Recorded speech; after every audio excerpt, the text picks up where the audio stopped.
हाँ जी, मैं Rishabh Singh AB classes Sultanpur में आप सभी का स्वागत करता हूँ। तो आई होप आप लोग अच्छे से पढ़ाई कर रहे होंगे। तो 2 दिन आपकी करंट की क्लास नहीं थी, आज सोमवार है तो आज से फिर से आपकी करंट की क्लास शुरू हो जाएगी। ठीक, तो आइए हम लोग करंट की शुरुआत करते हैं।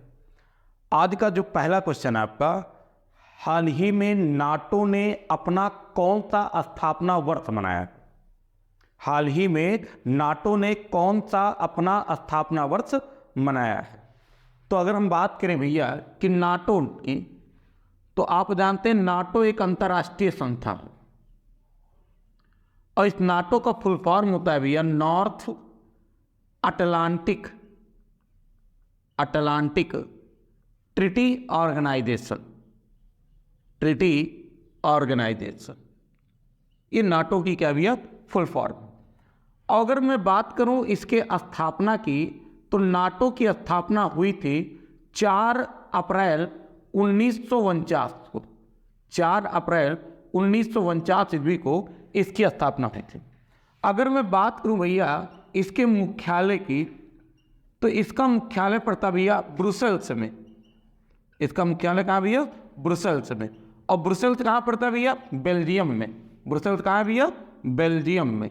तो यानी आप कह सकते हैं कि इसका मुख्यालय कहाँ है? बेल्जियम में। ठीक, ये जो नाटो है, नाटो में अगर हम सदस्य देश की बात करें तो नाटो में सदस्य देश हैं 32। अभी वर्तमान समय में इसमें जो सदस्य देश हैं वो कुल कितने भैया? 32। जो अभी इसमें 32वां, अगर मैं बात करूं 31वां सदस्य कौन सा था, तो भैया इसका 31वां सदस्य था फिनलैंड।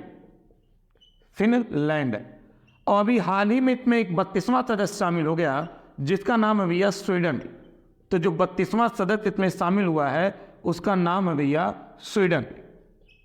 ये तो इसमें कुल 32 सदस्य देश हैं जिनमें 32वां सदस्य देश कौन आपका? स्वीडन है। अगर इसकी हम बात करें प्रमुख की, तो उनका नाम था स्टोलनबर्ग। इसके जो प्रमुख हैं भैया, जो भी हेड हैं, उनका नाम है स्टोलनबर्ग। ये और 2024 में ही नाटो ने अपना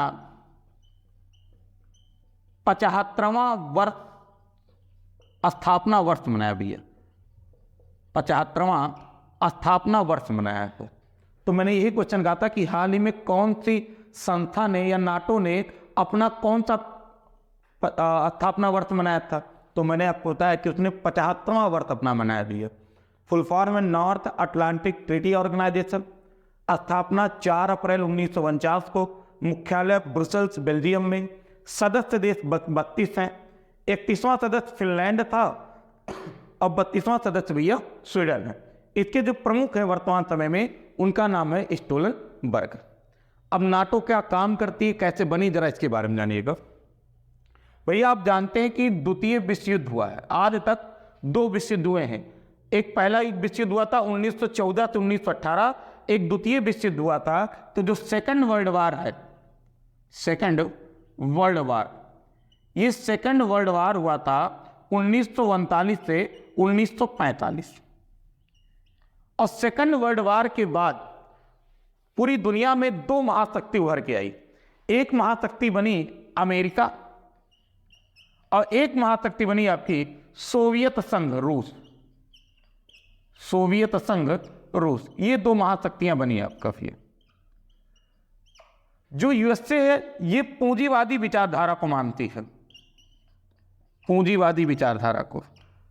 और जो भैया सोवियत संघ रूस है ये साम्यवादी या समाजवादी विचारधारा को मानती है। और अब इन दोनों के बीच, इन्हीं दोनों विचारों को लेकर के मतभेद होंगे और इन मतभेद को लेकर के एक युद्ध शुरू होगा जिसे भैया इतिहास में कहते हैं कोल्ड वार। एक युद्ध शुरू होगा जिसे हम कहते हैं कोल्ड वार। तो ये जो पूंजीवादी और साम्यवादी हैं, इन्हीं की विचारधारा आगे चलाती है कोल्ड वार। जो पूंजीवादी का एक संगठन बना, उस संगठन को हमने नाम दिया नाटो। और सोवियत संघ का एक संगठन बना, उसका नाम रखा वार्सा। तो ये जो नाटो है, नाटो में एक विशेषता है। नाटो का एक अनुच्छेद है जिसका नाम है आर्टिकल 5।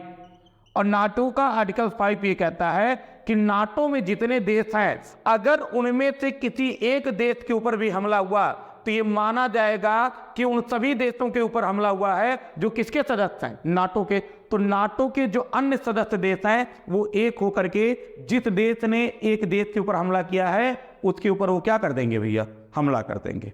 ये आर्टिकल 5 में लिखा है। यानी अगर आपने नाटो में 32 देश हैं, किसी एक देश पे हमला किया तो 31 मिलके आपको मारेंगे। ये है नाटो आपका। तो उसी नाटो ने अपना अभी हाल ही में 75वां स्थापना वर्ष मनाया है। तो नाटो की स्थापना कैसे हुई थी?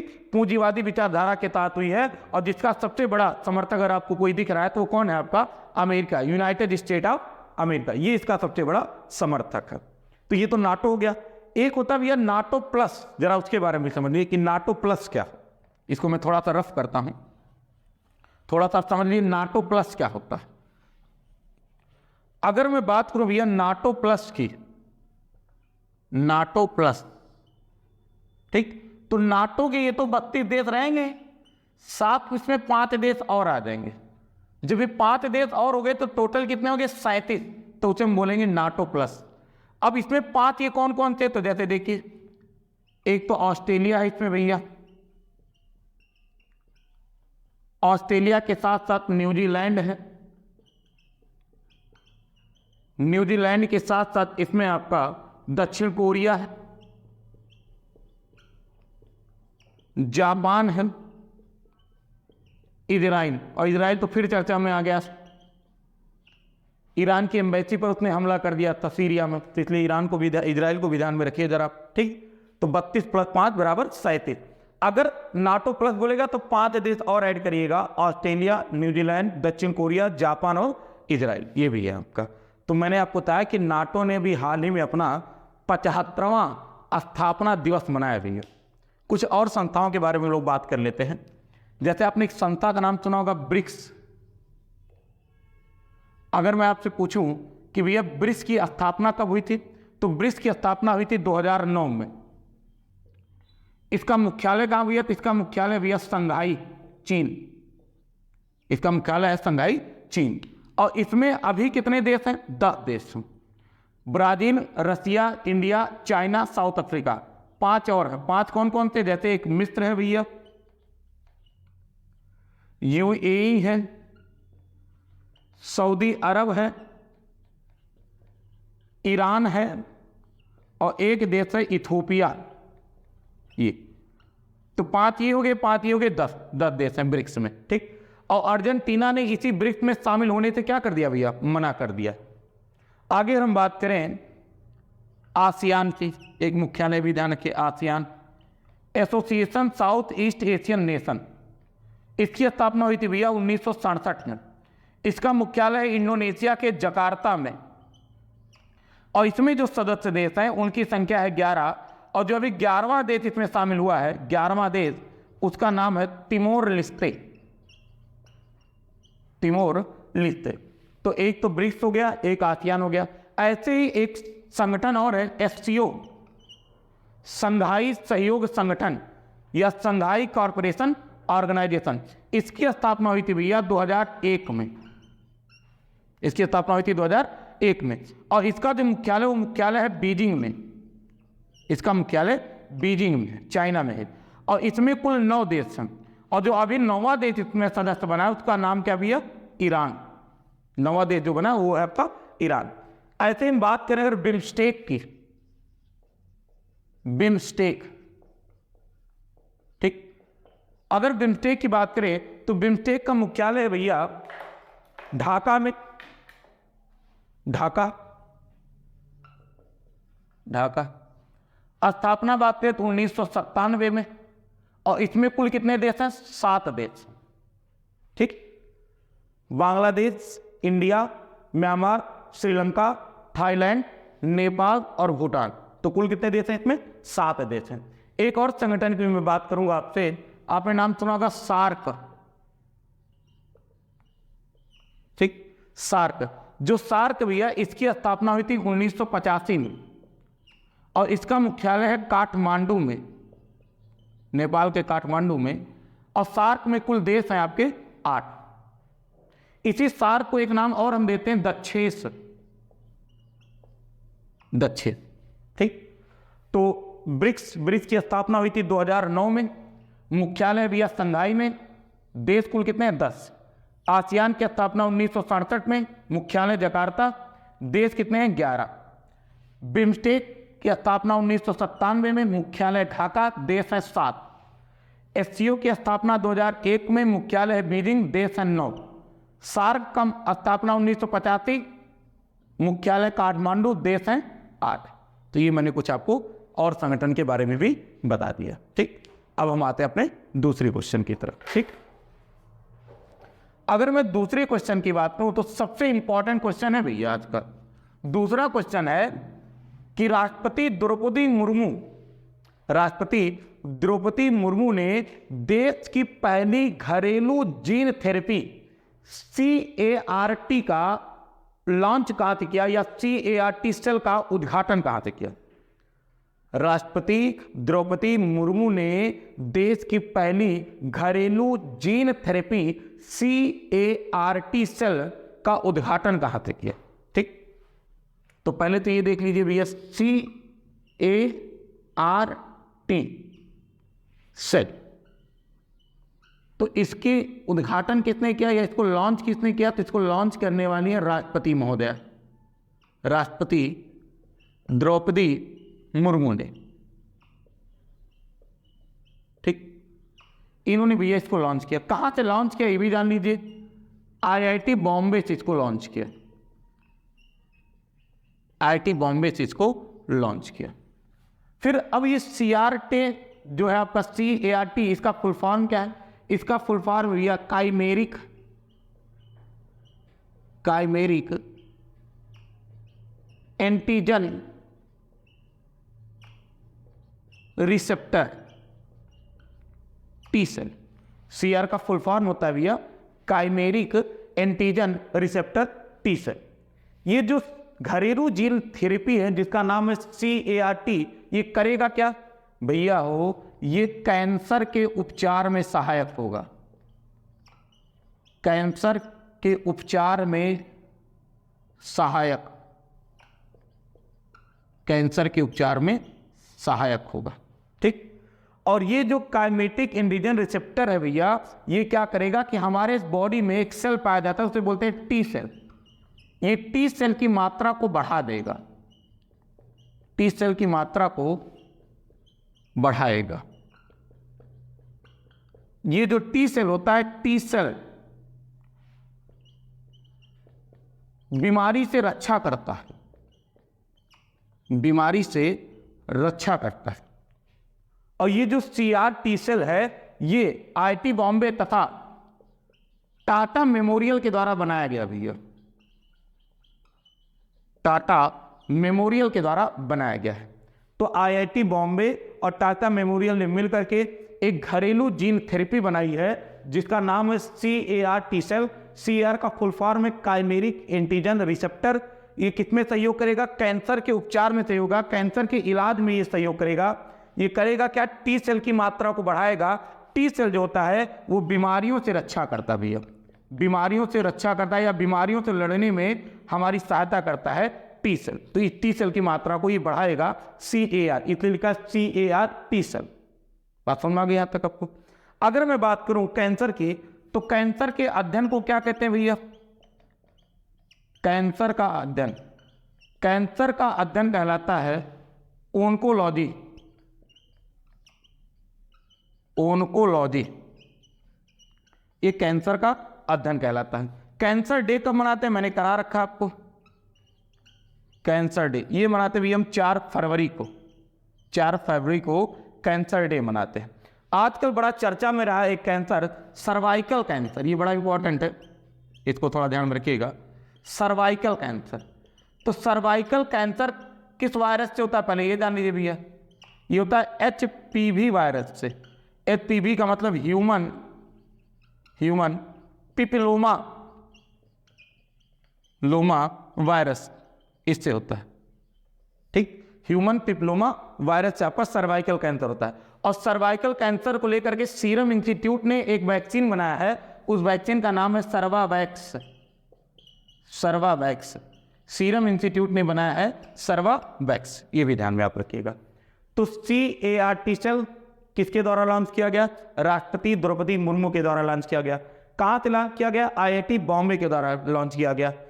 इस CAR-T सेल को बनाने में और कितने सहयोग किया था? टाटा मेमोरियल ने किया था। CAR का फुल फॉर्म क्या है? Chimeric antigen receptor. ये किसमें सहायक होगा? कैंसर के उपचार में सहायक होगा। ये टी सेल की मात्रा को क्या करेगा? बढ़ाएगा भैया।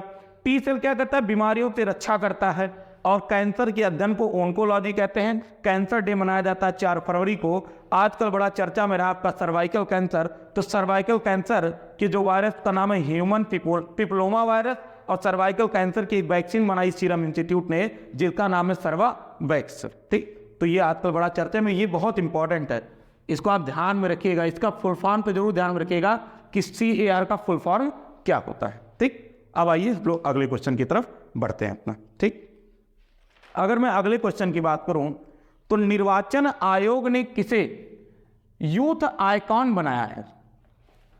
निर्वाचन आयोग ने यूथ आइकॉन किसे नियुक्त किया या यूथ आइकॉन किसे बनाया? यूथ आइकॉन तो हम बात करेंगे भैया भारतीय निर्वाचन आयोग, इंडियन इलेक्शन कमीशन, भारतीय निर्वाचन आयोग। अगर मैं बात करूं भैया भारतीय निर्वाचन आयोग की, तो आप जानते हैं इसकी स्थापना हुई थी 25 जनवरी 1950 को। इसी कारण हम 25 जनवरी को मनाते हैं राष्ट्रीय मतदाता दिवस। राष्ट्रीय मतदाता दिवस 25 जनवरी को मनाया जाता है। ठीक, आप जानते हैं हमारे यहाँ जो वोट देने की उम्र है वो पहले हुआ करती थी 21 साल, लेकिन इसे अब घटा के कितना कर दिया गया? 18 वर्ष। किस संविधान संशोधन से? 61वां संविधान संशोधन 1989 के द्वारा। ये भी ध्यान में रखिएगा। अगर मैं बात करूं कि भारतीय निर्वाचन आयोग के पहले चीफ इलेक्शन कमिश्नर कौन थे, यानी पहले मुख्य निर्वाचन आयुक्त कौन थे? मुख्य निर्वाचन आयुक्त। तो अगर मैं इसके पहले मुख्य निर्वाचन आयुक्त की बात करूं तो उनका नाम था भैया सुकुमार सेन। सुकुमार सेन। अगर पहली महिला मुख्य निर्वाचन आयुक्त की बात करूं, पहली महिला मुख्य निर्वाचन आयुक्त की बात करूं तो उनका नाम था रमा देवी। रमा देवी। अगर वर्तमान में बात करें, वर्तमान मुख्य निर्वाचन आयुक्त तो वो है भैया राजीव कुमार। राजीव कुमार। ठीक, ये हमारे अभी क्या है। अगर मैं बात करूं भारतीय निर्वाचन आयोग की, तो भारतीय निर्वाचन आयोग का उल्लेख संविधान के भाग 15 में अनुच्छेद 324 से 329 के मध्य है। ठीक, संविधान के भाग 15 में अनुच्छेद 324 से 329 के मध्य है। और ये जो भारतीय निर्वाचन आयोग है इसी ने भी हाल ही में नेशनल यूथ आइकन नियुक्त किया, और नेशनल यूथ आइकन इसने नियुक्त किया है आयुष्मान खुराना को। आयुष्मान खुराना को। आयुष्मान खुराना को नेशनल यूथ आइकन घोषित किया। ये जो भारत का निर्वाचन आयोग है, भारत का निर्वाचन आयोग एक तो राष्ट्रपति का चुनाव कराता है, एक तो उपराष्ट्रपति का चुनाव कराता है, लोकसभा का चुनाव कराता है, राज्यसभा का चुनाव कराता है, विधानसभा का चुनाव कराता है, विधान परिषद का चुनाव कराता है। इन सब का चुनाव कराने का काम भारतीय निर्वाचन आयोग का होता है। पंचायत का चुनाव, नगर पालिका का चुनाव, इन सबको कराने का काम या चुनाव कराने का काम राज्य निर्वाचन आयोग का होता है। ये ध्यान में रखिएगा कि पंचायत, नगर पालिका, इन सब का भैया जो चुनाव है वो चुनाव राज्य निर्वाचन आयोग कराता है। राज्य निर्वाचन आयोग कराता है। ठीक, इससे पहले भी निर्वाचन आयोग ने राजकुमार राव को नेशनल यूथ आइकन घोषित किया था, लेकिन इस बार उसने किसको बना दिया? आयुष्मान खुराना को। याद रखिएगा, दिव्यांग कैटेगरी में, दिव्यांग श्रेणी में आइकन बनाया है इसने, निर्वाचन आयोग ने, शीतल देवी को, शीतल देवी को। ठीक, ये भी ध्यान में रखिएगा कि दिव्यांग श्रेणी में आइकन किसको बनाया गया? शीतल देवी को। शीतल देवी जम्मू कश्मीर की हैं। ठीक, ये एक तीरंदाजी खिलाड़ी हैं।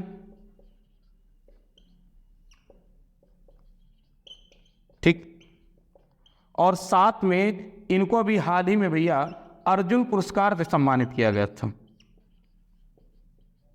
अर्जुन पुरस्कार से भी सम्मानित किया गया था शीतल देवी को।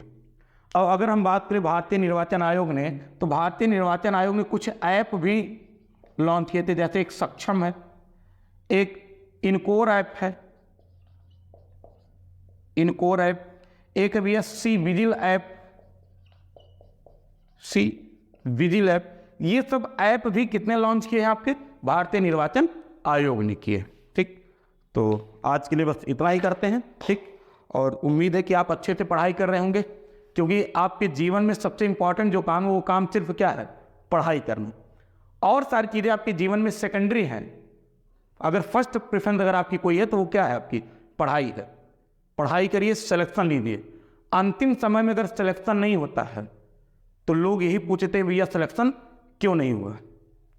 ठीक, तो संघर्ष जरूरी है आपके जीवन में। संघर्ष करिए और सिलेक्शन लीजिए। हमारा संघर्ष हम ही को पता है, बर्बाद हुआ वर्ष हम ही को पता है। लोग पूछते हैं क्यों नहीं हुआ सिलेक्शन, क्यों नहीं हुआ सिलेक्शन, हम ही को पता है। तो सिर्फ मेहनत करते रहिए और अपनी पढ़ाई करते रहिए। तो आज के लिए इतना ही करते हैं। बहुत बहुत धन्यवाद।